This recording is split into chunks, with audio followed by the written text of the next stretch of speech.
आप कौन से स्टेज पे हो, अगर आपको लगता है कि यार कुछ भी हो इस साल एक पोस्ट मिल जानी चाहिए, मतलब अगर आप ट्रू सिविल सर्विस एस्पिरेंट्स हो, अगर आपको ऐसे भी लगता है कि मुझे एक पोस्ट चाहिए and if you like uniform and if you want to join it, तो मुझे लगता है you should go for CAPF. If we are in this field we can not live without current affairs an essential part of the. जैसे समय घटता है ना sir, एक एक घंटा एक एक मोमेंट बीतती है, एंजाइटी बढ़ती है।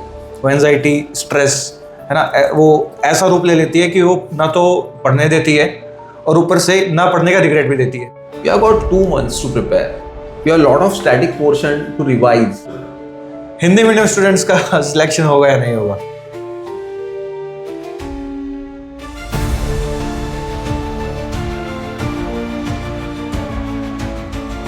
जय हिंद, मैं सचिन शोकन आप सभी का स्वागत करता हूं AVKS एकेडमी के इस प्लेटफॉर्म पे। And today we have a very special guest, we have ex-AC Vinay English sir with us, जो आपको आपके पेपर 2 की प्रिपरेशन में और सच बोलूं तो CAPF के कंप्लीट प्रिपरेशन में आपको हेल्प करेंगे। और आपके जितने भी क्वेश्चंस हैं कि इस मोमेंट पे कि एग्जाम को होने में 60 दिन का समय बाकी है, सारे आपके सवालों के जवाब आज हमें विनय सर देंगे।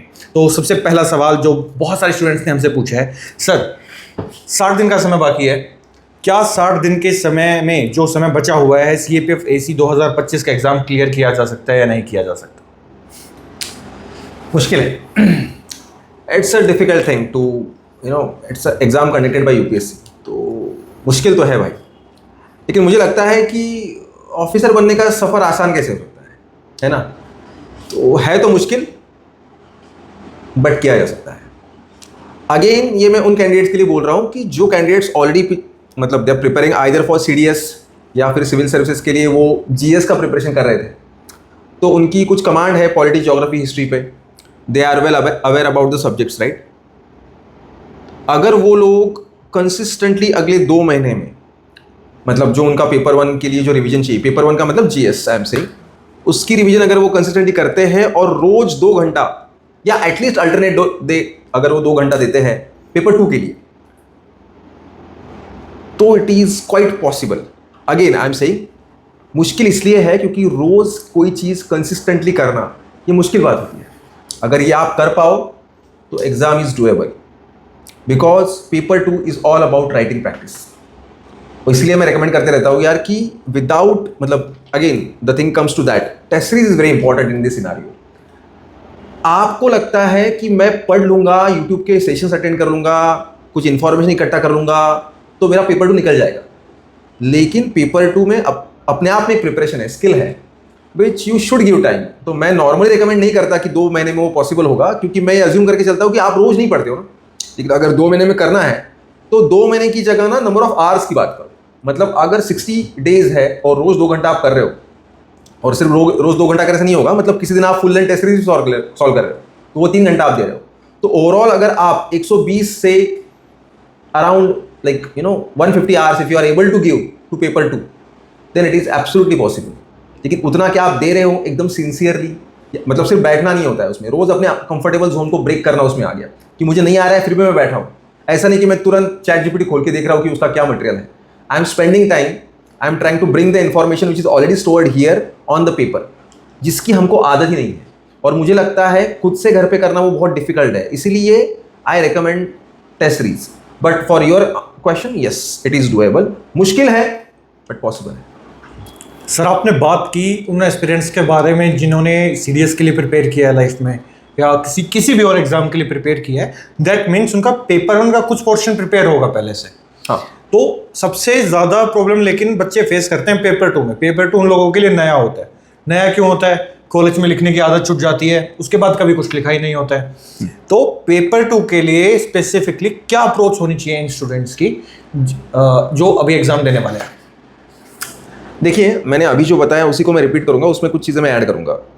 द थिंग इज दैट, मतलब सबसे पहले तो लेट्स बी वेरी ऑनेस्ट, हम क्या करते हैं, हम पेपर 2 से भागते हैं। मतलब पेपर 2 को भी हमने क्या करके रख दिया है पता है, कि समथिंग जिसके बारे में पढ़ा जाना चाहिए, पेपर 2 को भी पढ़ते हैं।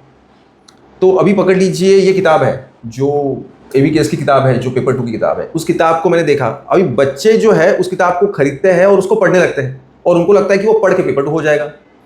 उस बुक को किस तरह से अप्रोच करना चाहिए ये भी समझने की बात है।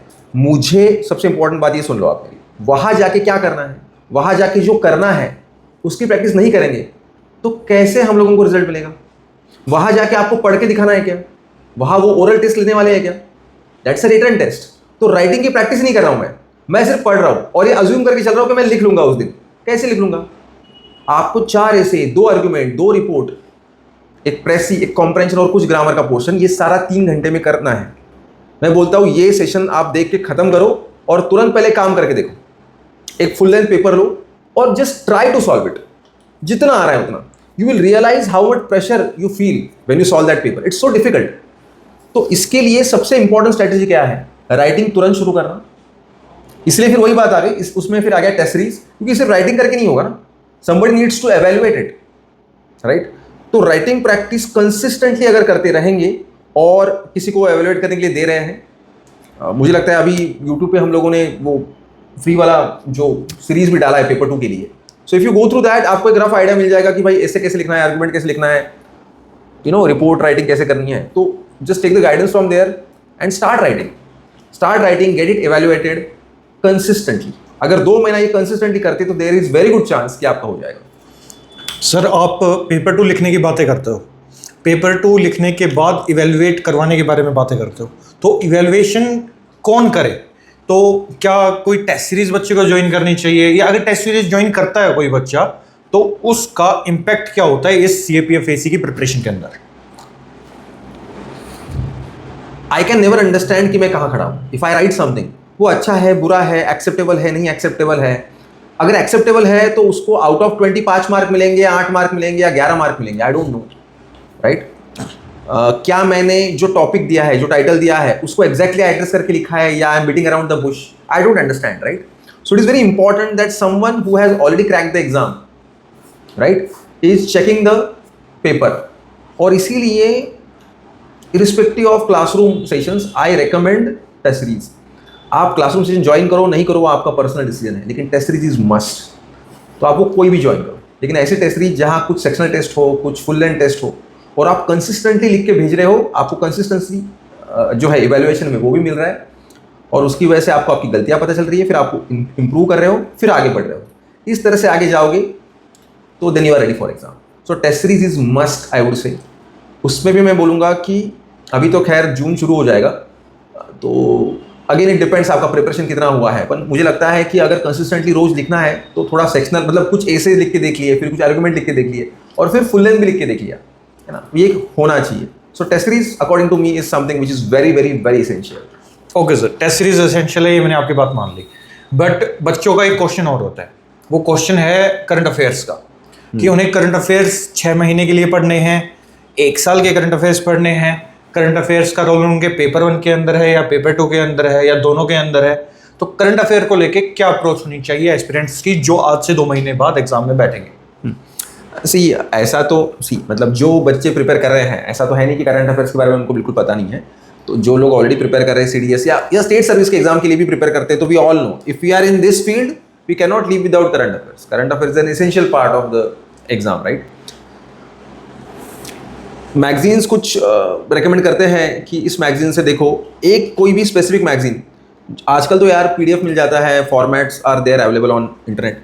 तो मुझे लगता है कि जिसके साथ आप कंफर्टेबल हो, कोई भी ऐसा एक करंट अफेयर का मैगजीन, उसको पढ़ना चाहिए और वो इसेंशियली है। अगर आप बात करते हो कि 6 महीने 1 साल का, तो आइडियली स्पीकिंग 1 साल का करंट अफेयर आपको आना चाहिए, लेकिन अभी 2 महीने बाकी हैं। It is really difficult to cover the whole 1 year current affair. तो जनवरी से शुरू कर दो या दिसंबर से शुरू कर दो एटलीस्ट, और उसको पढ़ो। उसमें भी क्या होता है कि अगर सच देखा जाए तो 2 महीने में उतना कवर करना भी एक मतलब डिफिकल्ट टास्क है, बिकॉज अगर बिल्कुल नहीं देखा है तो वो तो गलत ही। अगर ऐसा किया होगा तो this should not be the way you should prepare. लेकिन पकड़ लो, अगर ऐसा है तो मैं ऐसा रिकमेंड करता हूँ कि get the magazine, read those topics which you think are very important और बिल्कुल आप अवेयर नहीं हो।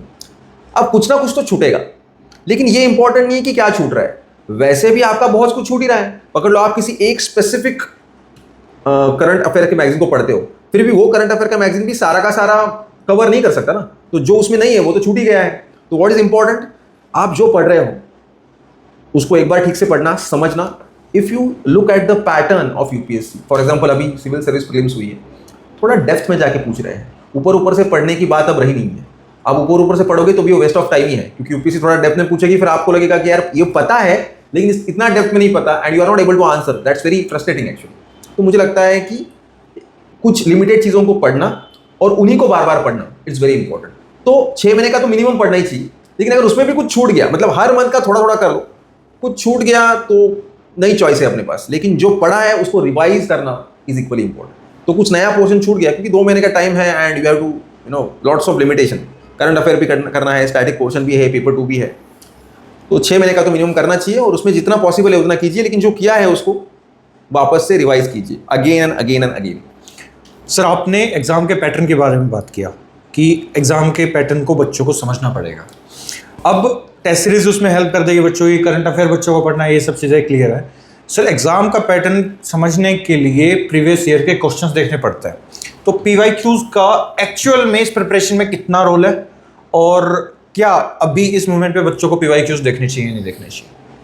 PYQs देखने ही चाहिए। PYQs are exceptionally important. I would just say कि फिर कभी कभी अगर आपका ये अप्रोच होगा कि अरे सर PYQ देखते रहेंगे तो प्रिपरेशन कब करेंगे, तो PYQ जो है ना वो एक खाना खाते वक्त अचार खाते हैं ना, वैसा PYQ है। PYQ का बुक हमेशा साथ में होना चाहिए। Whenever you read something, you are preparing something. अभी आजकल बहुत बढ़िया वो करके देते हैं, मुझे लगता है अपना भी है, तो वो सेक्शनल वाइज होता है कि हिस्ट्री में भी फिर मिडिवल से क्या आया, एंशिएंट से क्या आया, कौन से चैप्टर से क्या आया, यहाँ तक हम लोग उसको सेक्शन वाइज रेडी करके रखते हैं। तो whenever you are preparing something, in between just open up that part and just see what has been asked.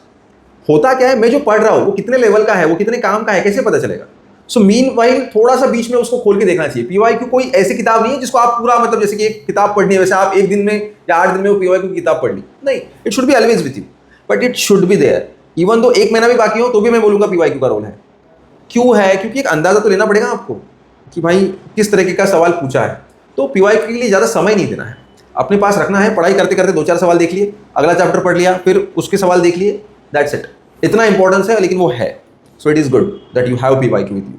Sir, CAPF का एग्जाम करवाने वाली बॉडी का नाम है UPSC। तो UPSC CAPF के अलावा और भी एग्जाम कंडक्ट करवाती है, जैसे कि CDS का एग्जाम या सिविल सर्विस का एग्जाम। अब CDS का जो एस्पिरेंट है होगा वो इंग्लिश पढ़ता है, लेकिन उसकी इंग्लिश में कभी कभी पैटर्न चेंज उसको देखने को मिलता है, तो उसके लिए इस बार का जो इंग्लिश का एग्जाम था वो मुश्किल था। लेकिन CAPF में भी इंग्लिश का उतना ही रोल है। स्पेसिफिकली मैं बात करूँ तो पेपर 2 में, जहाँ कॉम्प्रिहेंशन इंग्लिश का पार्ट है, प्रेसी राइटिंग इंग्लिश का पार्ट है, और 25 नंबर की तो डायरेक्ट ग्रामर है, जिसमें हम कहते हैं 25 में से 25 भी लाए जा सकते हैं। लेकिन जिन बच्चों की इंग्लिश वीक है वो बच्चे क्या करें?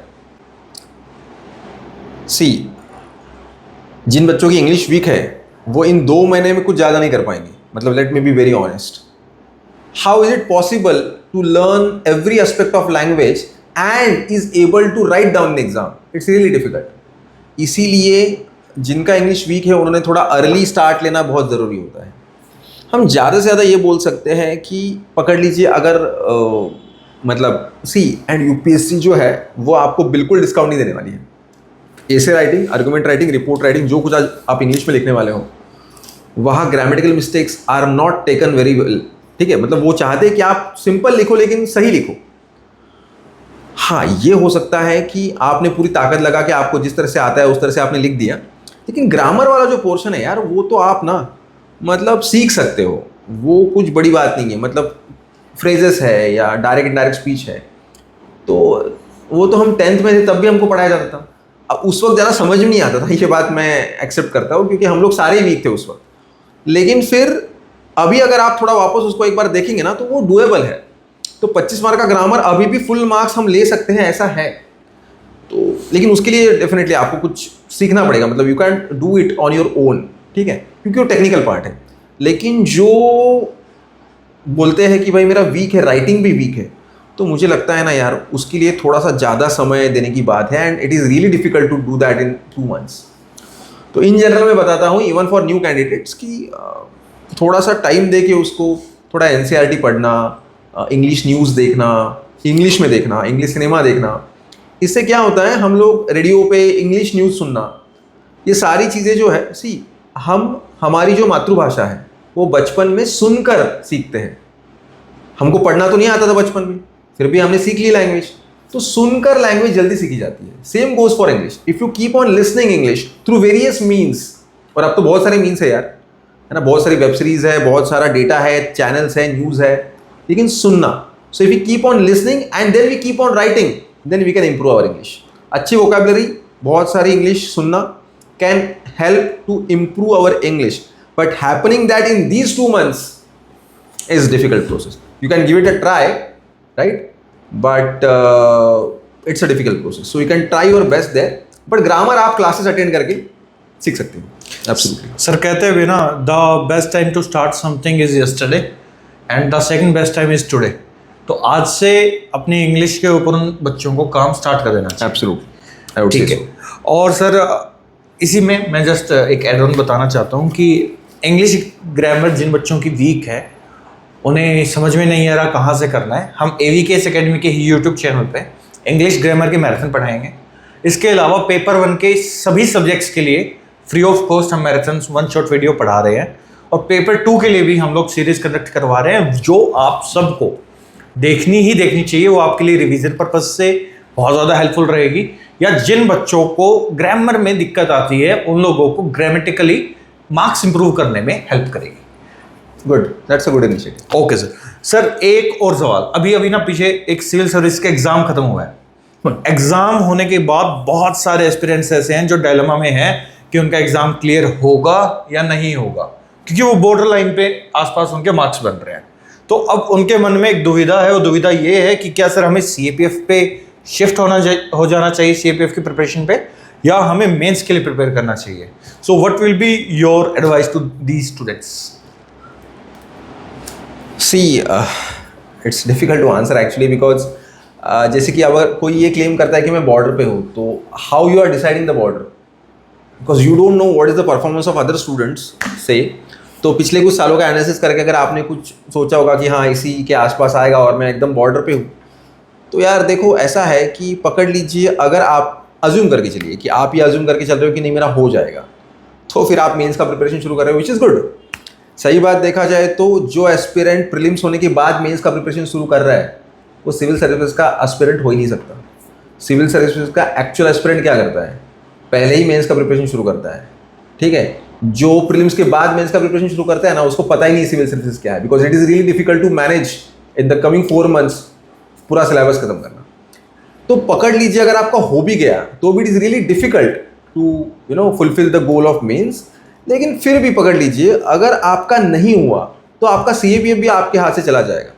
तो मुझे ऐसे लगता है कि अगर मैं बॉर्डर पे हूँ एंड अगर मैं, अगेन इट डिपेंड्स कि आप कौन से स्टेज पे हो. अगर आपको लगता है कि यार कुछ भी हो इस साल एक पोस्ट मिल जानी चाहिए, मतलब अगर आप ट्रू सिविल सर्विस एस्पिरेंट्स हो, अगर आपको ऐसे भी लगता है लेकिन मुझे एक पोस्ट चाहिए and if you like uniform and if you want to join it, तो मुझे लगता है you should go for CAPF. क्योंकि इन 2 महीनों में अगर आपने इसके पहले सिविल सर्विसेज का प्रिपरेशन किया है तो आपके लिए CAPF ऑब्वियसली डुएबल है ना.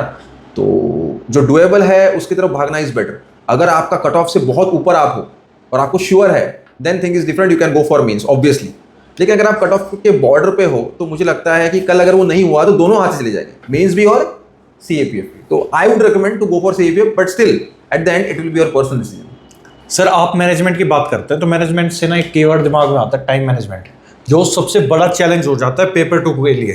कि पेपर 2 में मुझे 4 ऐसे लिखने हैं, 2 रिपोर्ट लिखनी है, 2 आर्गुमेंट लिखना है, कॉम्प्रिहेंशन लिखना है, प्रेसी लिखनी है, ग्रामर भी लिखनी है, और ये सारी मुझे एक सही फॉर्मेट में एक अच्छे कंटेंट के साथ लिखनी है. And now the challenge is कि मुझे ये सारा 3 घंटे में लिखना है. So how a aspirant should manage his time for paper 2? See, again, this demands a descriptive answer a bit. First मैं क्या बोलूँगा, we have to separate out. पहला है कंटेंट. इनिशियली जब आप शुरुआत करते हो ना, मतलब मैं आपको ये भी बताऊंगा कि एक्चुअल एग्जाम में आपको कितना समय मिलेगा या मिलना चाहिए, लेकिन एक्चुअली पहले आपने कंटेंट पे फोकस करना चाहिए. मतलब पकड़ लीजिए अगर एक्चुअल एग्जाम में आपको ऐसे के लिए मिलता है 18 minute, 18 minute is the time you get for to write 1 essay, and yes it is precisely 18 minutes to write 1 essay. तो इनिशियली जब आप एक्चुअली ऐसे लिखना शुरू करते हो, भाई आपको राइटिंग की आदत ही नहीं है, तो उस वक्त आप क्या करो, टाइम वाले फैक्टर को थोड़ा फ्रीज कर दो, उसकी चिंता मत करो. फोकस इस पे करो कि मैं इंट्रोडक्शन अच्छा लिख रहा हूँ क्या, बॉडी अच्छा लिख रहा हूँ क्या, कंक्लूजन अच्छा लिख रहा हूँ क्या. Once you are done with that and you start writing your full length test series, ठीक है, और उसमें भी ऐसा नहीं करना है कि बहुत ज़्यादा समय ले रहे हो, मतलब 1 घंटा एक ही ऐसे लिख रहे हो. एक टाइम सेट कर लिया करो, आधा घंटा 35 मिनट मैक्सिमम। फिर धीरे धीरे उस टाइम को कम कम ऐसा करते आना है। फिर थोड़ा सा टाइम फैक्टर को ओपन करना है और कोशिश करनी कि 25 मिनट में मैं लिख रहा हूँ, फिर 22 मिनट में लिख रहा हूँ, 20, 18 इस तरह से, है ना। तो ऐसा same for argument, same for report, ठीक है। अब अगर ऐसा हम करेंगे तो क्या होगा कि टाइम फैक्टर जो है वो धीरे धीरे कंट्रोल में भी आएगा, लेकिन कंटेंट कॉम्प्रोमाइज नहीं होगा, राइट, क्योंकि हमको कंटेंट बिना कॉम्प्रोमाइज किए with in given time period वो लिखना है। तो इनिशियली कंटेंट पे फोकस करना, फिर धीरे धीरे टाइम फैक्टर को ओपन अप करना। अगर हम एक्चुअल एग्जाम की बात करते हैं, let me tell you, for each essay as I just now told 18 minutes you get. तो और हम क्या करते हैं, हम ये अज्यूम करके चलते हैं कि जो 3 मिनट हम एक्स्ट्रा है वो ओवरऑल 4 ऐसे एग्जैक्टली, यार हम टाइम मशीन तो है नहीं भाई कि एग्जैक्ट 18 में खत्म हुआ, तो थोड़ा प्लस माइनस हुआ, फिर भी ओवरऑल टोटल 75 मिनट्स, मतलब 1 घंटा 15 मिनट जो है उसमें आपका ऐसे वाला क्वेश्चन खत्म होना ही चाहिए, ठीक है। उसके बाद ऑन एन एवरेज 20 मिनट्स पर आर्ग्यूमेंट, ठीक है। There is good chance if you practise well तो आर्ग्यूमेंट आपका 20 मिनट के पहले खत्म होगा, और वहां आपको थोड़ा टाइम का एज मिलता है ना। मतलब हो सकता है कि आपका 18 मिनट में एक्चुअली एक आर्ग्यूमेंट खत्म हो जाए, बट अगेन इट डिपेंड्स कि आपको कितना आ रहा है और कितना स्पीडली आप उसको खत्म कर रहे हो। लेकिन फिर एसे और आर्ग्यूमेंट मिला के 75 प्लस एक आर्ग्यूमेंट के लिए 20, दूसरे आर्ग्यूमेंट के लिए 20, टोटल 40 मिनट्स। तो 1 घंटा 15 मिनट और उसके ऊपर 40 मिनट, इतने ड्यूरेशन में एसे प्लस आर्ग्यूमेंट खत्म हो जाना चाहिए। रिपोर्ट राइटिंग के लिए पर रिपोर्ट 10 मिनट, 10 मिनट के अंदर आपको रिपोर्ट लिखना ही है। और इसीलिए मैं हमेशा रिकमेंड करता हूं कि उन्होंने बोला है 200 वर्ड्स, लेकिन 180 वर्ड्स तक अपनी रिपोर्ट को सीमित रखो, क्योंकि उतना ही पॉसिबल है 10 मिनट में लिखना, ठीक है। तो अगर एक रिपोर्ट के लिए 10 मिनट तो 20 मिनट्स हो गए 2 रिपोर्ट के लिए, है ना। तो आर्ग्यूमेंट प्लस रिपोर्ट राइटिंग 1 घंटा है, क्योंकि 20 मिनट एक आर्ग्यूमेंट के लिए, 2 आर्ग्यूमेंट के लिए 40, और एक रिपोर्ट के लिए 10 मिनट, 2 रिपोर्ट के लिए 20 मिनट, टोटल हो गए 1 घंटा। तो 1 घंटा जो है वो आर्ग्यूमेंट और रिपोर्ट मिलाकर, और 1.25 घंटा जो है वो ऐसे राइटिंग के लिए।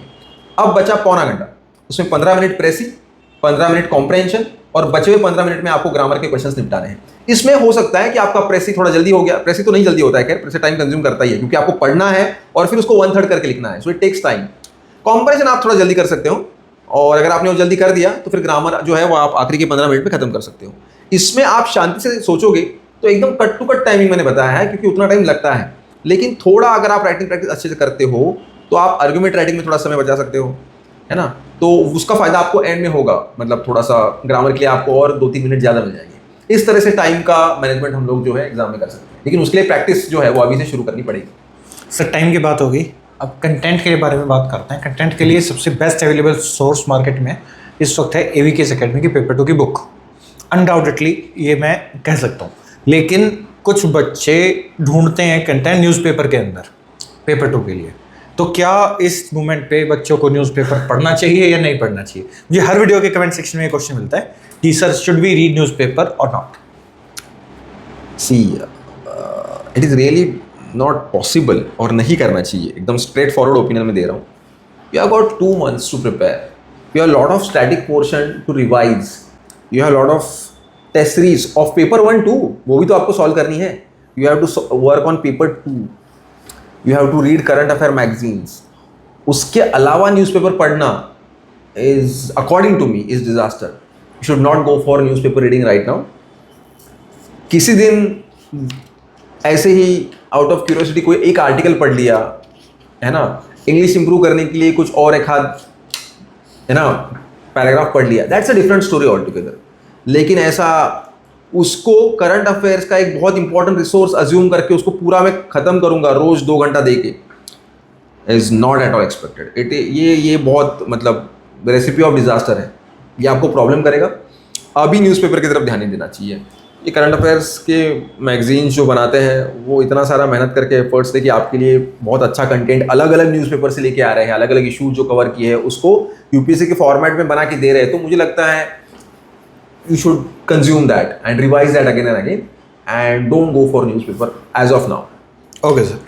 Sir, एक स्ट्रेट फॉरवर्ड सवाल पूछूं? The question is, Hindi medium students का सिलेक्शन होगा या नहीं होगा?